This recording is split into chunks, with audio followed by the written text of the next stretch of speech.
오늘의 사건 반장입니다. 손님에게 욕설을 듣고 폭행까지 당했다는 치킨집 사장의 제보가 들어왔습니다. 같이 술을 마시자는 손님의 제안을 거절한 후 벌어진 일이었습니다. 지하철 역사에서 여자친구와 통화하던 중 불법 촬영을 한 남성이 현행범으로 체포됐습니다. 남성은 억울하다며 범행을 부인했지만 신고를 받고 출동한 경찰과 여자친구 앞에서 범행 사실이 확인됐습니다. 뾰로롱! 안녕하십니까. 자, 박지훈 변호사님. 예. 한 가지 질문을 드릴게요. 네. 오늘 정말 중요한 날입니다. 오늘 중요한 자, 오늘 무슨 날? 재헌절보다 더 중요한 우리 백다혜 아나운서, 사랑하고 사랑하는 백다혜 아나운서 생일입니다. 해피 벌스데이 투 유. 아니, 세상에 법조인이 재헌절보다 중요한 날이 있습니까? 재헌절도 중요하지만 백다혜 태어난 날 혹시 더 미국 중요해요. 변호사 아니십니까? 한국 변호사 만 910번 변호사예요. 네. 아, 충격입니다. 재헌절보다 백다의 생일이라니. 자, 좋습니다. 진실 추적자 사건 반장 시작합니다. 지금 여기 서울 상암도 비가 좀 오고 있습니다. 오늘 밤 그리고 내일 오전까지 수도권과 충청 북부에는 많은 비가 쏟아진다고 하는데요. 올여름 장마 짧은 시간 내 한정된 지역에 많은 양의 비가 집중되는 일이 잦은 것 같습니다. 모든 가정에 비 피해 없길 바라면서 오늘 출연자 소개해 올리죠. 예, 백다혜 아나운서 박지훈 변호사, 박상희 한국열린사이버대 교수, 오윤성 순천향대교 교수, 그리고 남진우 수호 선생님 모셨네요. 안녕하세요. 안녕하십니까. 송파 헬리오시티 그리너스 세탁소 운영합니다. 사방 가족들 오시면 DC 팍팍 하신 이창희님. 자, 번식장에서 구조돼서 입양을 갔던 저 비숑 열린 문틈으로 도망가가지고 지금 엿새째 행방불명입니다. 비도 오는데 자꾸 겁이 많은 녀석이 걱정돼요. 인천 남동구 일대에서 이 녀석 보신 분들 저기 하단에 번호로 연락 좀 주세요 하신 함경진님. 자, 6월 말 외국 갔다가 L 면세점에서 위스키 2병을 구매했는데 세상에 한 병은 봉인도 뜯겨 있고 누가 마신 위스키였어요. 이게 지금 말이 됩니까 하신 성땡땡님. 자, 그리고요. 대전 유성구 지족동 은구비 공원입니다. 걸음되라고 저런 건지 옥수수 껍질만 죄다 버리고 간 양심불량 고발합니다. 신 이현진님, 이현화님, 그리고 이효정님, 신설화님 모두 사랑합니다. 자, 재미는 물론 의리로 함께하는 아세사바 뉴스 750. 예, 대한민국과 전 세계 동포 가족 여러분의 시선을 모아서 출발합니다.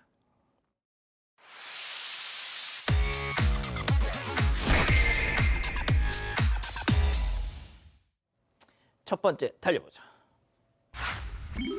예, 내 거 맞다, 차수.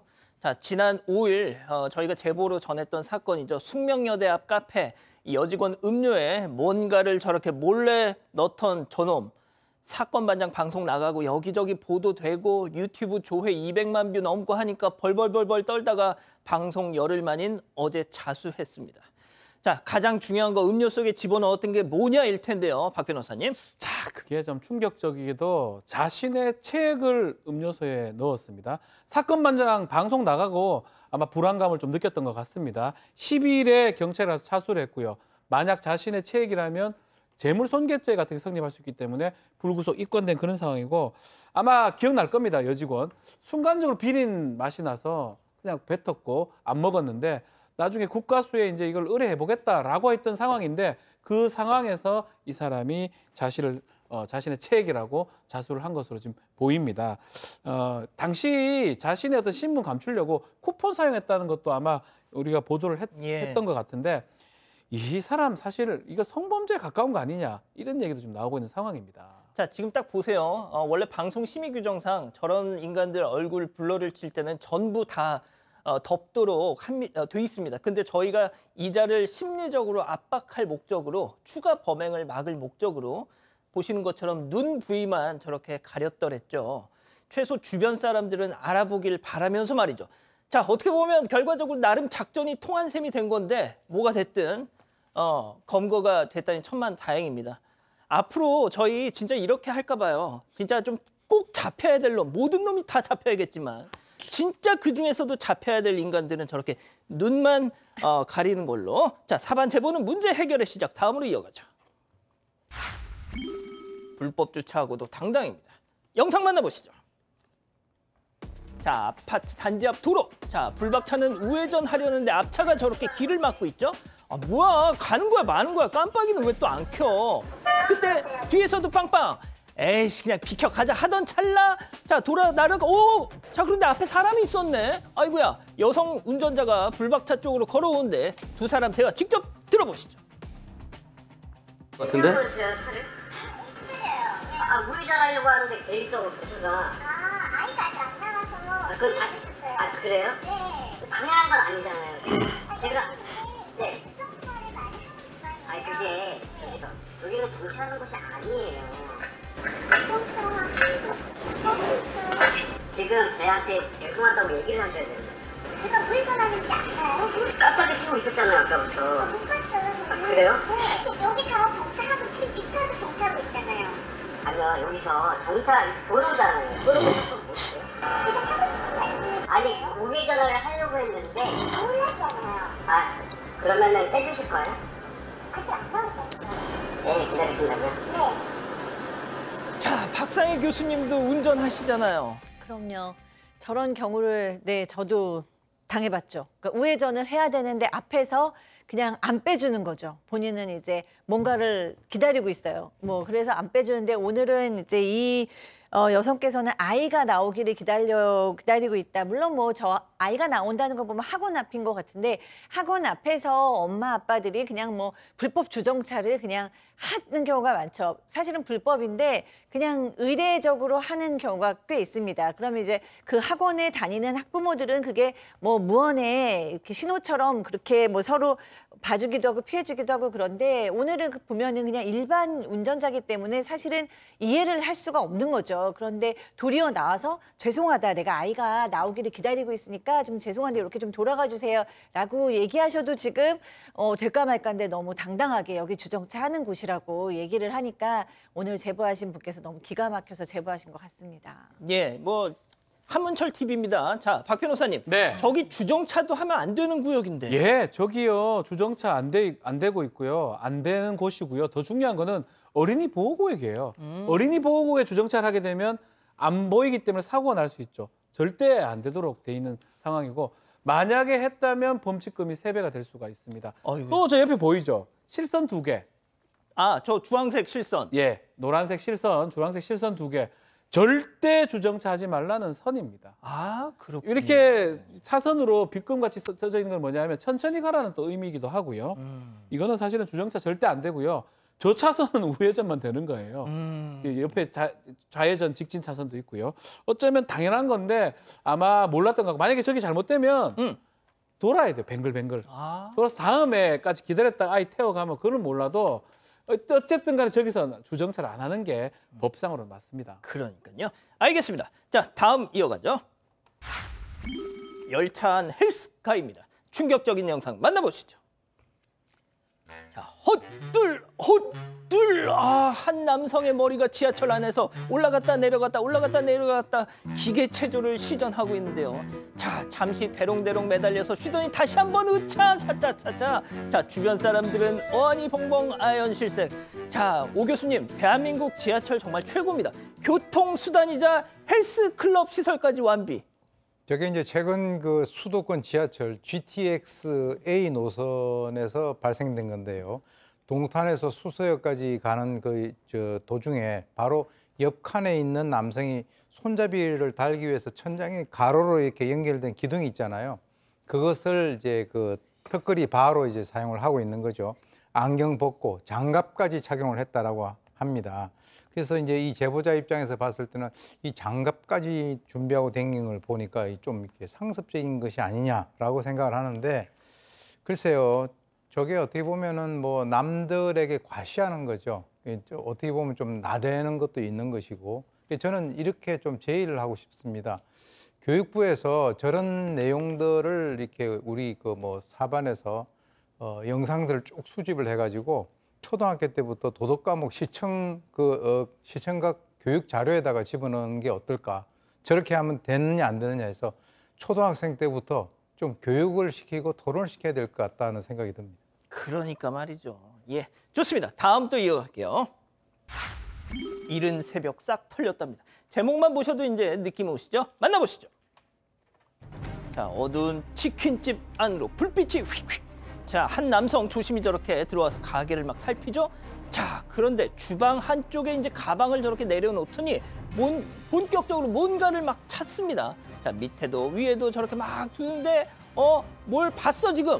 아하, 금고를 찾았군요. 한참 동안 또 뒤적뒤적 탈탈 다 털더니 챙긴 돈을 주머니에다 쏙 넣고 살포시 금고문을 닫고 왔던 길로 다시 돌아갑니다.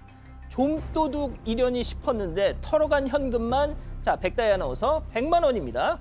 네, 지난 7월 5일 새벽 4시쯤 대구 달서구의 한 치킨집에서 발생한 절도 사건입니다. 이날 검은 반소매 상의와 반바지를 입고 모자를 눌러 쓴 남성이 영업이 종료된 치킨집 문을 열고 들어왔습니다.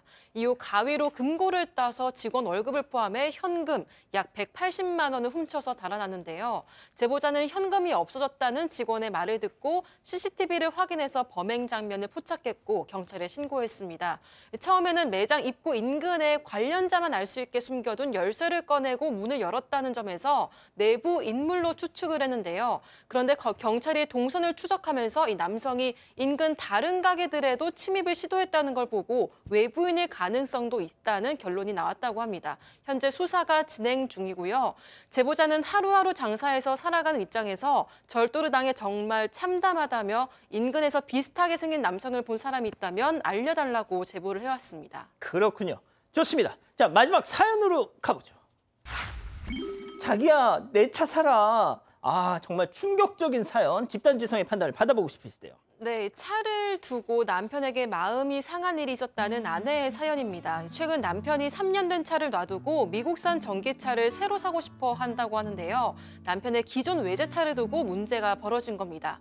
연초에 남편이 13년 동안 탄 시어머니의 차를 새 차로 바꿔준 적이 있었는데요. 이때 차가 없던 사연자가 시어머니의 차를 받아서 타고 다녔다고 합니다. 사연자는 오래된 시어머니 차를 받았다 보니까 남편이 새 차로 바꾸면 남편의 지금 외제차를 받기를 기대하고 있었다고 합니다. 그런데 남편이 그냥 주기는 아까웠는지 전기차 살 돈이 부족하니까 외제차를 팔아서 그거 사는데 보태겠다 이렇게 선언을 한 겁니다. 급기야 사연자에게 당신이 그 차를 돈 내고 사라고 했다고 합니다. 사연자가 돈 없다고 하니까 남편이 그럼 장모님이 사시는 게 어떠냐라고 물어오기까지 했다고 하는데요. 사연자는 물론이고 친정 어머니도 너무 어이가 없고 마음이 상해서 그냥 다른 사람에게 팔아라고 이야기를 했다고 합니다. 아직까지 남편과 차와 관련해서 이야기는 안 하고 있지만 사연자는 가족 사이에 돈 거래를 요구하는 것 자체가 너무 당황스러웠고 시어머니와 자기 차는 바꾸면서 내가 13년 된 차를 타는 건 괜찮다는 건가 이런 생각이 들어서 서운했다고 합니다.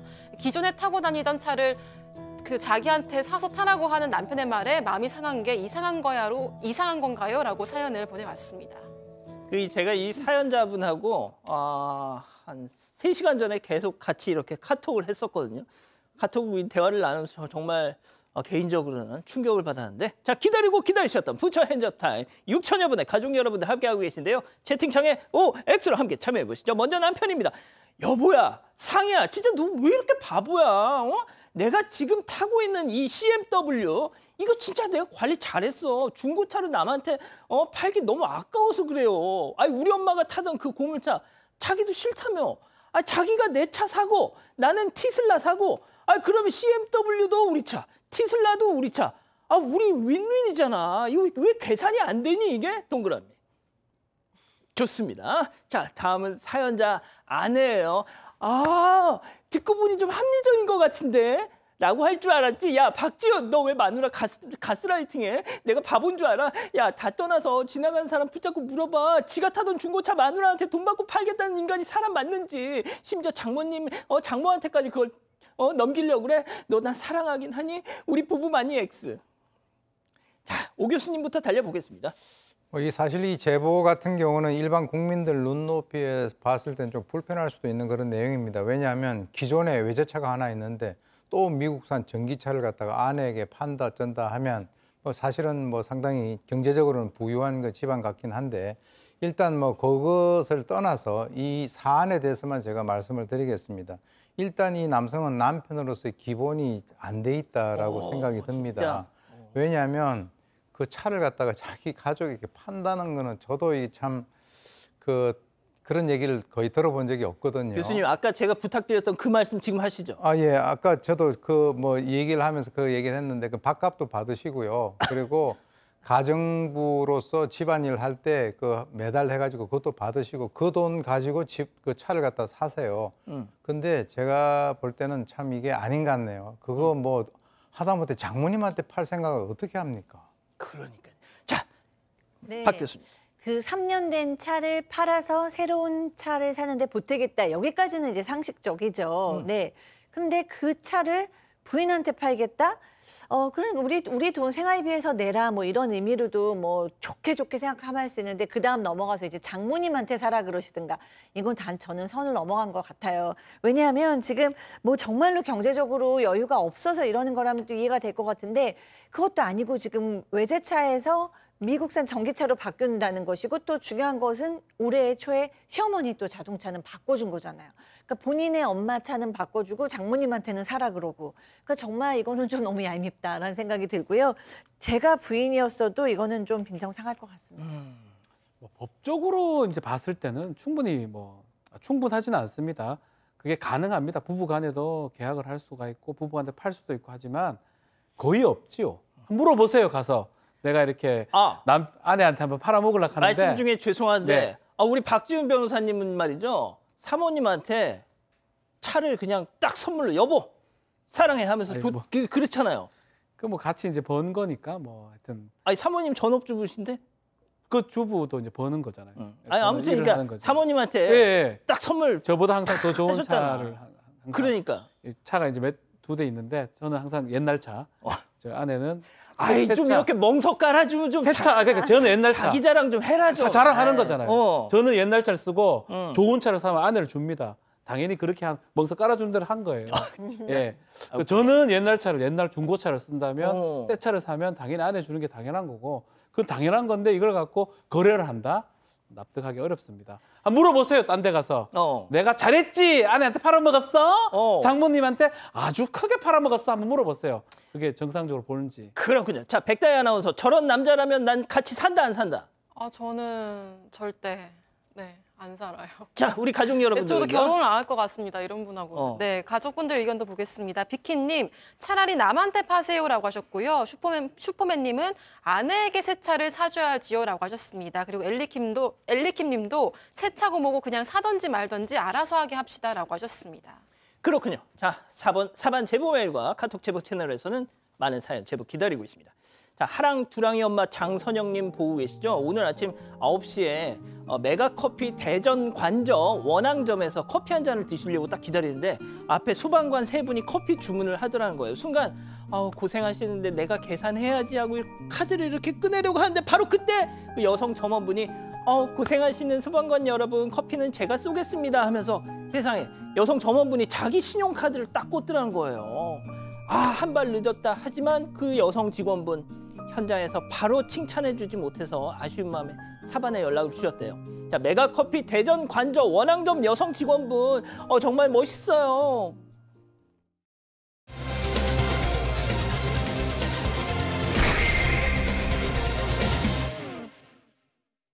손님에게 욕설을 듣고 폭행까지 당했다는 치킨집 사장의 제보가 들어왔습니다.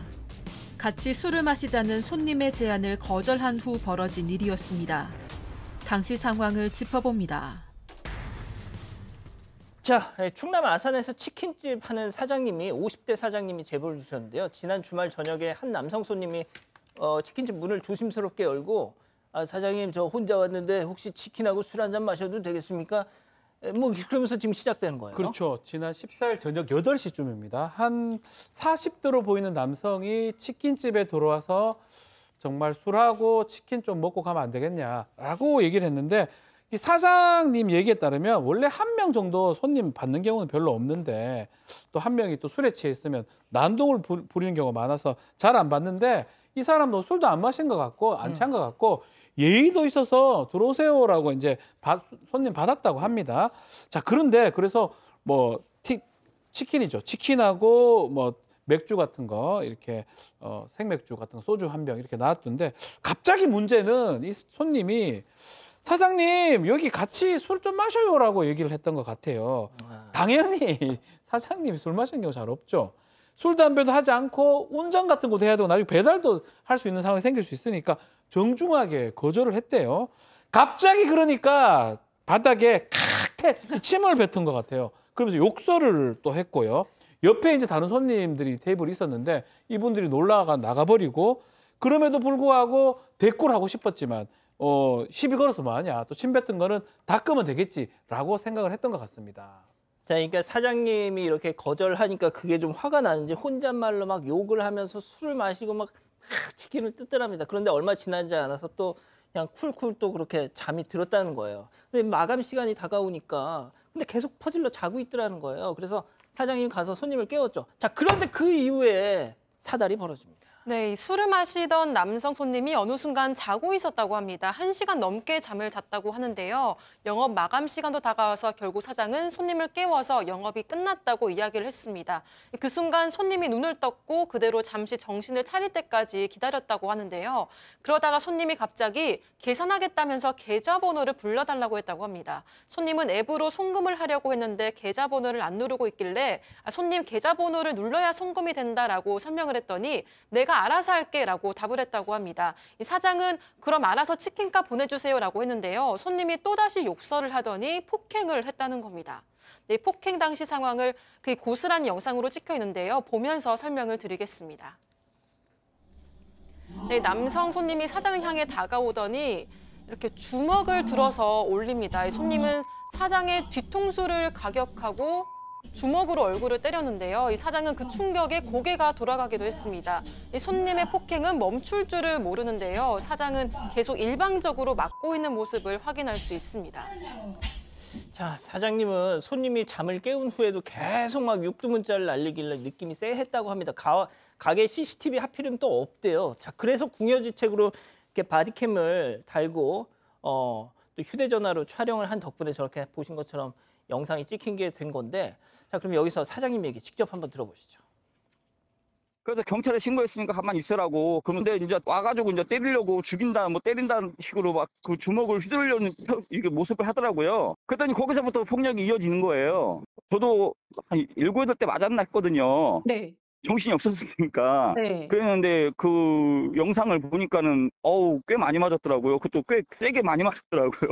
더더군다나 안경을 쓴 상태에서 눈을 맞아가지고 네. 그 다음 날까지 눈이 많이 아프더라고요. 자, 그 교수님 안경 부러졌습니다. 안경 쓴 사람들 그 심정 알잖아요. 그렇습니다. 이게 안경은 뭐 바로 이제 눈하고 직결되는 건데 맞아요. 지금 이제 얼굴 등 여러 차례 때려서 실제로 이제 보시는 바와 같이 안경테 자체가 구부러졌어요. 아이고. 그러니까 이제 손님 폭행으로 팔, 목, 얼굴, 몸 여기저기 상처가 났고 눈 부위, 특히 이제 얼굴 부위를 때려서 이제 진단서를 뗄 예정이라고 하는데요. 실제 이제 이 손님이 가게에 한 3시간 머물렀는데 잠잔 시간 빼고는 계속 욕설을 하고 결국 이제 폭행까지 해서 할 수 없이 신고를 했는데 그 이후에도 경찰이 출동하는 그 순간까지 계속 맞았다라고 합니다. 정말 저 사장이라는 분 정말 그 인내심이 대단한 것 같고요.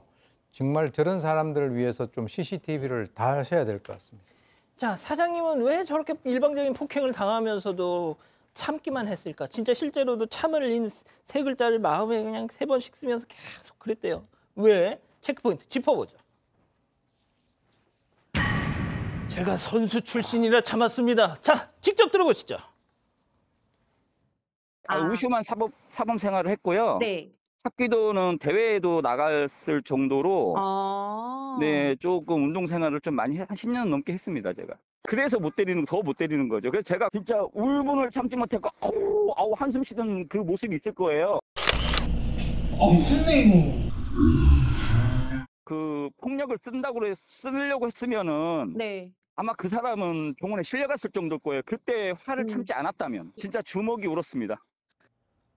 와, 박 교수님 저 발 올라간 거 봐, 저거 아까. 네, 저는 정말 주먹이 운다라는 게 무슨 발도 표현인지 울어. 네, 오늘 처음 알았어요. 정말 주먹이 막 울었을 것 같아요. 왜냐면은 이 사장님께서 10대 후반부터 20대 후반까지 합기도 대회도 나가시고 우슈는 사범이었다고 합니다. 그렇기 때문에 뭐 술 취한 사람 1명 정도 때려 눕히는 건 일도 아니셨겠죠.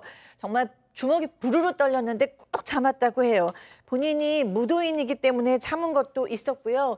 또 하나는 중학생 아들 때문에 참았다고 합니다. 그러니까 아들이 중학생인데 아버지가 아무리 쌍방폭행이라도 우리 아버지는 폭력을 쓰는 사람 이런 인식을 남기고 싶지 않았고요. 그다음에 이제 쌍방폭행으로 경찰서 왔다 갔다 하는 모습 아들에게 보이고 싶지 않았다고 합니다. 오 교수님, 경찰이 출동을 했습니다. 네, 했는데도 이 사람은 전혀 그 행패가 수그러들지 않았습니다.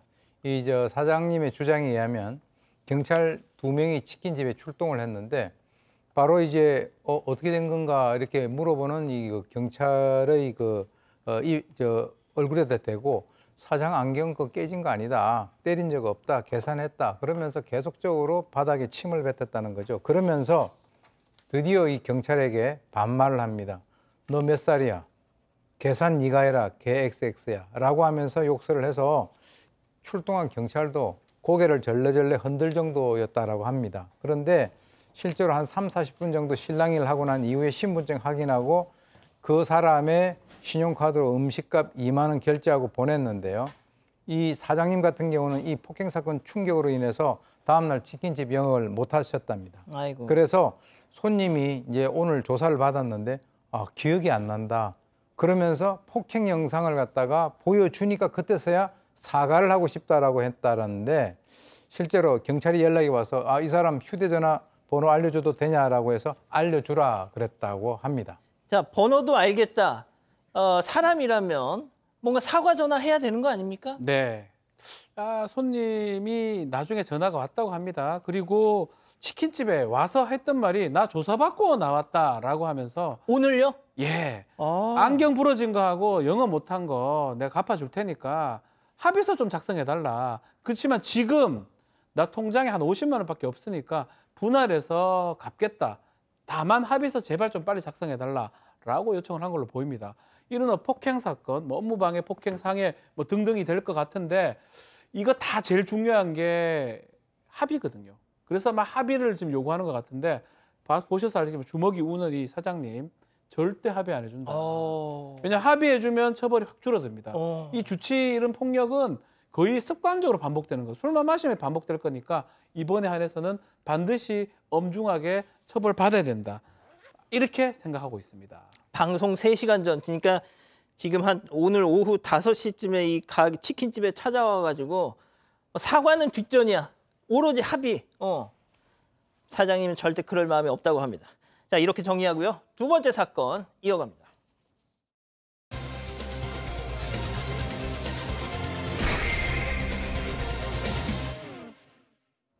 지하철 역사 안에서 큰 소리로 여자친구와 통화를 하는 남성. 그런데 통화 중인 여자친구에게 잠깐만 하더니 휴대전화를 만지면서 빠르게 걷기 시작합니다. 그리고 잠시 후 저기요, 핸드폰 볼래? 잠깐만, 뭐라고? 핸드폰 볼래? 형, 잠깐 봐요. 잠깐만, 넌 안 하고 있잖아요, 지금. 좀. 대체 휴대전화에 뭐가 있었길래 보여달라, 안 된다, 한바탕 실랑이가 벌어진 걸까요?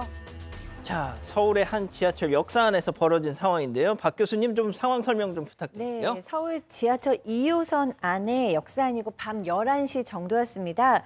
지하철 안에 있는 빵집 앞에서 한 남자가 여자친구랑 통화를 하고 갑니다. 자기야 어쩌고저쩌고 하니까 옆에 있는 사람들도 여자친구랑 지금 통화 중이구나를 다 알 수 있을 정도로 통화를 하는데 갑자기 치마를 입은 여성이 개찰구에서 나와서 딱 출구 쪽으로 올라가는 거예요. 지금 저 사진처럼, 그림처럼. 그랬더니 이 여자친구와 통화하던 남성이 갑자기 휴대전화에 대고 잠깐만 하다가 저 여성을 막 따라가가지고 착각하면서 몰래 불법 촬영을 하였습니다. 근데 그것을 한 유튜버가 봤어요. 그래서 이 유튜버가 말을 시키면서 휴대전화 좀 봅시다. 이렇게 얘기하면서 지금 이제 티격태격이 시작된 겁니다. 자, 들으신 것처럼 저 좀 잡아주세요. 예, 자기야 하면서 여자친구랑 통화하다가 자기야 잠깐만 하고는 탁탁 쫓아가서 치마 이 짓을 한 겁니다. 그래서 이제 누군가 이제 딱 와가지고 딱 들켰어. 그러니까 오히려 당당하게 이 경찰 불러 자, 이걸 잡아낸 사람이 누구냐? 다름 아닌 불법 촬영하는 성범죄자를 경찰에 잡아넘기는 유튜브 채널 감방 인도자를 운영하는 유튜버 분이셨는데 저희가 이분과 연락이 닿았습니다. 자, 직접 이번에 체크 포인트 짚어보죠. 자기야 와줄래? 자, 여자친구랑 전화를 끊지 않은 상황이었어요. 정말 사랑꾼이 따로 없는데 영상으로 직접 만나보시죠. 아, 지하철역인데 자기 만나려고 잠깐 여기 왔거든? 여자친구야? 나 얘기할게. 자기야. 지금 나 X이거든? 그러니까 자기 만나려고 지금 지하철역 기다리고 있어. 얘기해! 오라고 해, 여자친구. 아니, 이 사람이 무슨 나 지금 산책하다가 화장실 들리고 지금 계단 올라가고 있는데. 계단 올라가고 있었어? 여자친구분! 근데 좀 오실래요? 잠깐만 와줄래? 고마워. 왜 이렇게 당당한지 모르겠네. 난 아무것도 없는데. 아무것도 없겠지. 알았어. 아니, 그럴 때는 안 그러면 조심하는 사람인데. 조심하는 사람이 거기서 치마 속을 찍고 있어요? 아니, 맘대로 하세요. 저 상황에서 여자친구를 부르는 이 또 발상은 뭘까요? 네, 이 남성은 불법 촬영을 들키고도 계속해서 여자친구랑 통화 중이지 않냐, 좀 놔달라 이렇게 뿌리치면서 항의를 했습니다. 보신 것처럼 이 남성은 실제로 여자친구와 통화 중이었고 여자친구는 수화기 너머로 이런 실랑이가 오가는 걸 다 듣고 있었다고 합니다. 남성은 통화 중이던 여자친구에게 지하철역인데 널 만나려고 왔다. 지금 산책하다가 화장실을 들리고 계단 올라가고 있는데 이상한 사람이 날 붙잡고 있다라고 하더니 잠깐만 와달라고 부탁을 했습니다. 이후 여자친구는 약 10분 만에 현장에 도착했다고 합니다. 자, 오 교수님. 아니 나 안 그래도 그런 것 때문에 되게 조심하는 사람인데 자, 뭔가 조금 이런 일을 자주 경험한 듯한 느낌? 제 생각에는 아마 본인이 좀 당황해서 얼떨결에 본인이 얘기하지 않아야 될 것을 얘기한 것이 아닌가 하는 생각이 듭니다. 휴대전화 좀 봅시다라고 했을 때 아니 누구시길래 뭘 보자는 거냐 이렇게 나오는 게 일반적이죠. 그런데 잠깐만요, 통화 좀 하고요 라고 하는 걸 보니까 이 사람이 뭐 때문에 나한테 말을 걸고 있구나 하는 것을 알고 있는 사람의 그러네요. 응답이 반응이 아닐까 이렇게 생각한 거죠. 그런데 잠깐만 해놓고 그 짧은 동안에 휴대전화를 갖다 조작해서 카메라 열고 뒤쫓아가서 촬영하고 다시 또 여자친구하고 통화했다는 거는 이게 어떻게 보면은 한 번 한 짓이 아닌 것 같다는 거죠. 우리가 일반적으로 설마 여자친구하고 통화를 하는 사람이 저런 행위를 갖다가 할 것인가라고 일반 보통 사람들이 생각하는 것을 악용하고 있는 것이 아닌가. 그래서 나는 휴대전화를 들고 있을 뿐인데 그러면서 하는 얘기가 안 그래도 그것 때문에 나는 조심하는 사람인데 그것이 과연 뭘까요? 저희가 추정컨대 이 그거라고 하는 것은 불법 촬영을 갖다가 얘기하는 것이 아닐까라고 하는 생각이 듭니다.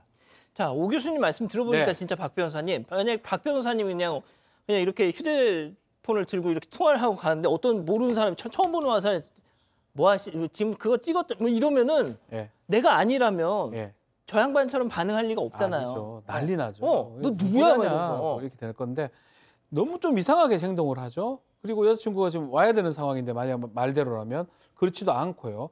그런 상황에서 약간 자기가 좀 어색하니까 담배 한번 피실래요라고 이런 제안도 했다라고 합니다. 그러면서 갑자기 이 화면이 까매지는 게 통화 중에는 화면이 까매진다 뭐 이런 얘기도 하기도 하고 중간에 경찰 오면 경찰한테 내가 얘기하겠다. 내가 왜 당신한테 얘기해야 되느냐. 당신 수사권 있냐. 뭐 이런 얘기도 했다고 하고요. CCTV 차라리 한번 보자. 라면서 또 억울함을 호소했다고 합니다. 그래서 유튜버가 막 그 얘기했는데 줄이 여유로운 척하네 라고 얘기를 하니까 여유로운 척 하는 게 아니고 억울하니까 그렇다면서 펄짝펄짝 뛰기도 했다고 합니다. 그렇군요. 자, 지금 요즘에 뭐 레카 유튜버 그 논란이 많아서 그런지 우리 가족 여러분들 중에 몇 분은 이거 주작 아니냐 이렇게 말씀하시는데 뭐 마지막까지 보신다면은 그게 아니라는 걸 아실 겁니다. 드디어 경찰이 왔습니다. 휴대전화 살펴봐야겠죠? 자, 그 이후의 상황 영상으로 만나보시죠. 경찰관님 여기 역사 사무실에 가서 CCTV 보셔야 될 것 같은데 같이 좀 보시죠. 네, 이게 좀 운영을 안 하거든요. 이거 뭐 제가 이분 앞에서 보이는 거 가져가지고 일단 핸드폰 좀 보여주세요. 잠깐 내려갈까요? 아니 얼굴에 기분 나빠서 이거 어차피 영상이 확인돼서 바로 CCTV 안 봐도 될 것 같아요. 안 보셔도 될 것 같아요. 네. 남자친구분이 통화를 하고 있다가 셀프 치는 여자를 보더니 갑자기 쫓아가더라고요. 핸드폰을 갑자기 내려요. 아, 그러니까 CCTV를 볼까 했는데 이미 휴대폰을 본 거기 다 있었구만요. 네, 그러니까 뭐 휴대폰에 다 사진이 있으니까 굳이 경찰이 CCTV 보지 않아도 현행범이다라고 얘기를 한 거죠. 근데 이 사람 뭐 억울하다 뭐 막 이런 얘기도 되게 특이한데 다 걸린 마당에 여자친구를 부른 게 너무너무 지금 특이해요. 그래서 여자친구가 경찰이 온 후에 와서 너무 이제 뭐 당황을 하는 거죠. 남성은 계속 뭔가 변명하고 변호사도 알아보려고 막 전화도 돌리는데 여자친구는 굳은 표정으로 남자친구를 봤다가 휴대폰을 봤다가 이렇게 번갈아 가면서 보다가 이 유튜버한테 물어보는 거예요. 혹시 뭐를 보셨어요? 뭐 물어보니까 뭐 이렇게 설명을 해줬더니 굉장히 복잡해 보였다고 합니다. 그 표정이. 그러니까 이 남자는 저 너무 상습범인 것 같아요. 너무 상습범이기 때문에 지금 대충 이렇게 막 무마할 수 있다. 여자친구한테 용서도 받을 수 있고 설명할 수 있고 거짓말할 수 있다. 빠져나갈 수 있다. 뭐 이런 식으로 생각을 하는지 모르겠는데 정말 두 모습을 가진 사람이다. 왜냐하면 여자친구한테는 전화하는 것이 그렇게 스윗했다고 합니다. 하하. 자, 현행범으로 보시다시피 체포가 됐고 검찰에까지 송치가 됐대요. 자, 박 변호사님, 예. 뭐 법적인 거는 뭐 차치하고 이거 좀 뭐 여쭤볼게요. 네. 헤어졌다, 안 헤어졌다? 헤어질 수밖에 없죠. 이걸 어떻게 저런 인간 어떻게 만납니까? 예? 이게 더군다나 그 범죄 현장에 여자친구를 불렀어요. 사람입니까? 이렇게 생각할 거예요. 여자친구 예. 입장에서도. 저는 이 현행범 체포는 아무나 가능하거든요. 바로 현행범을 바로 체포한 거 아니겠습니까? 그래서 이 유튜버들 활동들 어느 정도는 좀 응원을 많이 하라는 건 아니고 잘 잡습니다, 이분들이. 또 그런 게 있다는 걸 알면 범죄가 많이 줄어들기 때문에 좀 필요하다고 생각이 들고, 이게 촬영죄가 돼가지고 7년 이하의 징역 또는 5천만 원의 벌금에 처하고, 이 사건 역시 나중에 정보공개 청구해 보니까 이 서울지검 중앙지검에 사건이 송치되었다고 알려진 상황입니다. 알겠습니다. 자, 두 번째 사건 정리하고요. 별별 상담소 이어갑니다.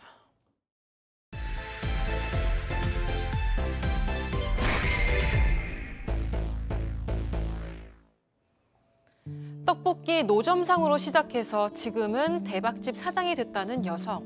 10년이 넘게 요리법을 공부해서 자신만의 특제 떡볶이를 만들었다고 하는데요. 그런데 최근 여성의 떡볶이를 두고 흉흉한 소문이 돌고 있습니다.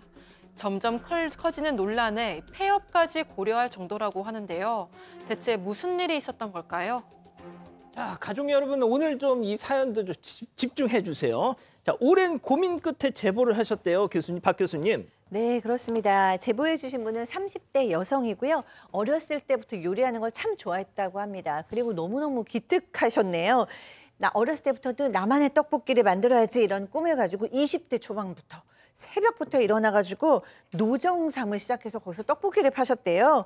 그런데 이제 막 새벽에 일어나서 밤 늦게까지 떡볶이를 파는 게 쉬운 일은 아니잖아요. 그래도 나만의 떡볶이라는 꿈이 있었기 때문에 그걸 다 참고 이기셔가지고 결국에는 이제 어엿한 가게를 낸 떡볶이집 사장님이라고 합니다. 이 떡볶이집은요, 그냥 떡볶이집이 아니에요. 독창적인 메뉴를 가지고 있고 양념 비법도 특별하고 특제 육수도 가지고 있는 그런 아주 맛집인데요. 예. 여기저기서 가맹점 내자라는 제안까지 들어왔지만 모두 거절했습니다. 나만의 떡볶이를 가지고 있는 사장님이신데 근데 이제 오빠 때문에 굉장히 곤란한 일이 생겼다고 합니다. 왜요? 왜냐하면 이 오빠가 자꾸만 가게를 찾아서 내가 2호 좀 내면 안 될까? 이렇게 자꾸만 이렇게 부탁을 하고 이렇게 달라붙은 거예요. 아, 친오빠라서 뭔가 꺼려졌다. 네, 이유가 있었습니다. 이 친오빠는 1년에만 직업을 7번 바꿀 정도로 뭐 하나 끈질기게 하는 법이 없었다고 합니다. 거기다가 라면, 물도 못 맞추는 편이었다고 하고요. 하지만 친오빠는 부모님까지 설득을 해서 2호점을 내달라고 고집을 부렸고 결국 제보자도 어쩔 수 없이 넘어갔다고 합니다. 다만 특제 요리법은 절대 제3자에게는 알려주지 말라고 약속을 받았고 이후 오빠에게 모든 요리법, 또 거래처 목록까지 모두 다 전수를 해줬다고 합니다. 또 특제 육수의 경우에는 오빠네 가게에 직접 납품까지 했다고 하는데요. 오빠는 제보자의 가게와는 멀리 떨어진 다른 지역에서 가게를 냈습니다. 혹시나 제보자 가게에 피해가 갈까 봐 걱정이 된다면서 2호점이 아닌 새로운 가게명으로 영업을 시작했다고 합니다. 어쨌든 친오빠의 가게는 금방 입소문이 났고 대박이 터졌다고 합니다. 아, 박 변호사님. 네. 자, 이제 뭐가 됐든 남매가 힘을 합쳐서 이렇게 대박 양쪽에서 다 터졌잖아. 그럼 부모님 얼마나 기분이 좋아. 그렇지만 그 기쁨이 오래 가지 않았는데요. 자, 친오빠가 이 가게를 차리고 1년이 지난 상황입니다. 어느 날 손님이 찾아왔는데 손님들이 메뉴판 사진을 보더만 예. 땡땡 가게랑 너무 똑같은 거 아니냐? 양심 없다, 인간. 인간은 아닙니다. 뭐 그렇게 얘기하면서 땡땡 가게를 찾아보니까 이게 친오빠 가게였던 거예요. 그래서 오빠 가게 검색을 해보니까 세상에나 소개 글부터 15년 동안 연구한 수제 요리법 딱 적어놨고 또 가게 리뷰에 너무 맛있다, 이거 다 직접 만든 요리법이에요? 물어보니까 예, 제가 코피 쏟아가면서 만든 겁니다 라고 댓글 달아놓고, 제보자가 원래 원조잖아요. 예. 이런 말은 1도 없었다고 합니다. 오 교수님, 원조 논쟁. 근데 남매지간 지간의 원조 논쟁은 처음입니다. 그렇습니다. 그래서 이제 제보자가 이 오빠한테 전화해서 아니 적어도 내가 원조라는 걸 밝혀야 되지 않겠냐라고 얘기를 했더니 하는 얘기가 장사 하루 이틀에 이렇게 얘기했다는 겁니다. 그러니까 아주 이제 지금은 완전히 그 화장실 들어갈 때하고 나갈 때가 상당히 달라졌죠. 네가 원조인 걸 말하면 손님들이 우리 가게 오겠냐. 그러니까 즉 다시 말해서 손님들 대상으로 해서 거짓말한 거죠. 그래서 이제 화가 난 제보자가 이런 식으로 직접 만든 척하면서 사람을 속일 것 같으면 내 요리법도 쓰지 말라라고 얘기를 했더니 그랬더니 어디 오빠한테 건방지게 까부냐. 이건 뭐 할 소리가 아닌데 그러면서 야 너가 내가 너 가게보다 더 잘 나가니까 배 아프냐 이런 얘기까지 했다는 거예요. 그래서 이 친오빠라는 사람이 부모님한테 연락해서 동생이 질투를 해서 내 장사 망치려고 한다라고 이간질까지 했다는데 하지만 이제 평소 이 오빠라고 하는 사람이 하는 짓을 아니까 다행히 부모님이 제보자를 믿어주셨다고 합니다. 그래서 일단 이제 가게 SNS 계정을 통해 가지고 이건 표절이 아니고 우리 가족이다 이렇게 해서 사태를 수습을 했다라고 하는데 사실 이 평소에 이 오빠 하는 여러 가지 것들을 보니까 오빠라고 하는 사람이 제대로 된 사람이 아니고요. 예. 가족끼리 이런 관계 제가 볼 때는 맺는 거 아니라고 봅니다. 예. 이 제보자 사연자께서 메일로 이 내용을 보내주셨는데 저도 보면서 참 이럴 수도 있구나 싶었어요. 자, 뭐가 됐든 부모님 생각에 남매지간에 이런 정말 전쟁은 안 된다 해서 어떻게든 이를 안 키우려고 했어요. 그런데 그게 끝이 아니었습니다. 네, 제보자가 잠자코 있으니까 친오빠는 진짜 본인이 뭐라도 되는 것처럼 유명한 유튜버 영상에까지 출연을 했습니다. 큰 인기를 끌었고요. 해당 유튜버는 여러 맛집을 소개하는 컨텐츠로 인기가 있는 곳인데 제보자의 친오빠가 건실한 청년 이미지를 내세우면서 제보자의 인생을 마치 자신이 살아온 것처럼 거짓말로 연기까지 했다고 합니다. 급기야 해당 영상 댓글에는요, 제보자의 가게명이 언급되면서 거기서 표절을 한다라는 유언비어까지 나왔다고 합니다. 이에 제보자는 바로 해당 유튜버에게 그동안 있었던 일을 다 설명을 하고 증거까지 보낸 후에 해당 영상을 삭제해달라고 요구했고요. 다행히 해당 유튜버도 문제를 인지하고 영상을 바로 삭제했다고 합니다. 하지만 제보자는 정말 손발이 떨리고 울분이 터졌다고 합니다. 박 변호사님, 그래서 진짜 이 오빠네 가게로 막 달려가셨잖아요, 바로. 문제입니다. 바로 갔습니다. 갔는데 사장님이 바뀌었어요. 이건 또 무슨 소리예요? 이상한 사람, 분명히 친오빠 가게인데 난생 처음 보는 제3자 이상한 사람이 제가 사장인데요 라고 얘기를 했다고 합니다. 알고 보니까 이 유튜브 영상 이 인기를 끄니까 아마 이미 몇 달 전에 이걸 팔았고요. 촬영을 했었고 친오빠가 제3자한테 이 가게를 넘겼던 겁니다. 더 문제는 뭐냐면 이 떡볶이 이거 요리법을 그대로 전수해주고 권리금 쪽으로 1억을 또 받아갔다고 해요. 비법까지? 그렇죠. 자기 제보자 요리법인데 팔아먹고 친오빠 이런 사실 제보자는 물론 모든 사람한테 부모님한테도 비밀로 하면서 있다가 이렇게 찾아가서 제보자가 이걸 알게 된 후로 너무나 충격을 받았다고 합니다. 자, 이 제보자 바로 친오빠란 자에게 전화를 했는데 이 오빠 완전 강적이었습니다. 오히려 적반하장으로 나왔다는 건데요. 자, 별별 극장 레디 액션! 아이고 그 요리법 그 팔아야 가게가 산다는데 그럼 내가 어쩌겠노? 그리고 원조 요리법은 네 거지마. 내가 요래 만들 더 맛있게 만들었으니까 엄연히 말하면 그거 내 거 아이가? 무슨 소리야? 어떻게 오빠라는 사람이 동생한테 사기를 치니? 아무튼 다 됐고 난 고소할 거니까 나중에 경찰 전화 잘 받아. 아하이 참 경찰 어디 하늘 같은 오빠한테 야 다혜야 나이 드신 부모 생각 안 왔나? 장남이 고소당하면 우리 엄마 아빠 쓰러진다. 그냥 앞으로 네 인생 내 인생 각자 살자. 진짜 너무한다. 난 지금 제 3자가 내 떡볶이 파는 거 생각만 해도 치가 떨리거든. 너 박지훈 반말하지 반드시 처벌받게 해줄게. 야, 반말하지 말고. 두 분 나이 차이가 얼마나 나죠? 열 몇 살 차이 나. 20살 나나요?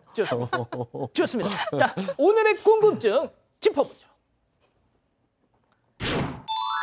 아유, 진짜 15년 연구한 비법을 훔쳐갔어요, 오빠. 남한테 돈 받고 팔았어. 이거 고소하고 연을 끊을까 하는데, 자, 오 교수님, 이걸 뭘 고민을 하십니까? 제가 볼 때는 뭐 제가 그런 사례들을 쭉 보니까 어떤 법칙이 있냐면 각 집안마다 진상할당의 법칙이 있어요. 그러니까 저런 오빠 같은 그 사람들이 가끔씩 있어요. 있는데 글쎄요, 이거 고소를 하게 되면 뭐 어떻게 될는지 모르겠습니다. 그건 뭐 본인이 알아서 하시고, 제가 볼 때는 고소를 떠나서 이 오빠하고는 앞으로 될 수 있으면은 얼굴 마주치지 않는 게 좋을 것 같고요. 나중에 보면은 이 어머니 또 아버지 돌아가시고 되면은 또 한번 회전이 있겠네요. 이거 뭐 동생 등쳐가지고 1억을 챙길 정도면 어머니 아버지 돌아가실 때쯤 돼가지고 또 뭐 여러 가지 얘기가 있을 수 있는데, 자, 그건 될 수 있으면 안 보는 것이 정신 건강상 좋습니다. 그렇군요. 자, 박 교수님. 네. 이분, 네. 화병 걸리실 것 같이 진짜 화가 나실 것 같아요. 저 같아도 막 정말 혈압이 오를 것 같고, 20대부터 정말 간신히 만들어낸 평생의 그 떡볶이 비법인데 그걸 빼돌렸으니까요. 근데 이분 또 착하셔가지고 고발도 못 하실 것 같아요. 제보자가 자기 때문에 친오빠가 이제 전과가 생기거나 부모님이 상처받으실까 봐 걱정이 된다고 하는 걸 보면 이렇게 뭐 고발은 못 하실 것 같은데, 저는 이 오빠 언젠가는 좀 사과해야 된다고 생각하고, 또 부모님도 확실히 나서셔서 이 오빠에 대해서는 잘못했다고 얘기를 해주셔야 될 것 같아요. 그리고 지금 이제 어디 여행이라도 좀 다녀오시면서 마음을 조금 가라앉히셔야 되지 않을까 싶습니다. 자, 박 교수님. 박 교수님. 변호사입니다. 예. 아니다, 흥분했잖아. 네. 자, 박지훈 변호사님. 네. 어떻게 해야 될까요? 요거 이게 저작권. 지금 어떤 분이 들어오셔가지고 예, 제가 좀 헷갈렸어. 이게 저작권은 안 돼요. 떡볶이 만드는 건 떡볶이는 옛날부터 있었던 거잖아요. 만든 사람 있겠죠. 뭐 마봉님 무슨 할머니인가? 제가 정확하게 모르겠는데. 근데 이제 어떤 요리법 같은 거 실용신안이 될 수가 있는데 아마 등록 안 해놓았을 겁니다. 그러니까 어떤 특허라든지 이런 걸로 보호받기는 좀 어려울 것 같고, 다만 그거 주지 않기, 딴 데 넘기지 않기로 계약했던 부분들이 있거든요. 이런 계약 위반 사안이 될 수 있고, 또 이익 자체를 본인이 지금 1억 얻었기 때문에 민사적으로는 좀 다툴 수는 있지 않을까, 개인적으로 봤을 민사적으로? 뭔가 할 수 있을 것 같아요. 지금 계약했던 부분들이 있거든요. 증거가 좀 있다 그러면 뭐 오빠하고 연은 당연히 끊어야 될 것 같고, 소송 건다면 그 소송을 통해서 본인의 권리를 좀 구제받는 게 어떨까 조언을 드립니다. 자, 본인 생각 더하기 가족 여러분들 의견 짧게. 저는 당연히 고소도 하고 연도 끊어야 된다고 생각하는데, 가족분들의 의견도 마찬가지였습니다. 한인자님, 부모님이 정리를 잘 해주시면 좋겠습니다라고 하셨고요. 슈퍼맨님, 고소하고 연 끊으세요. 남보다 못합니다라고 하셨습니다. 부정정님도 연 끊으세요. 나중에 다른 레시피 생기면 또 그럴 겁니다라고 하셨습니다. 그렇군요. 자, 별별 상담소 이렇게 정리하고요. 글로벌 픽 이어갑니다.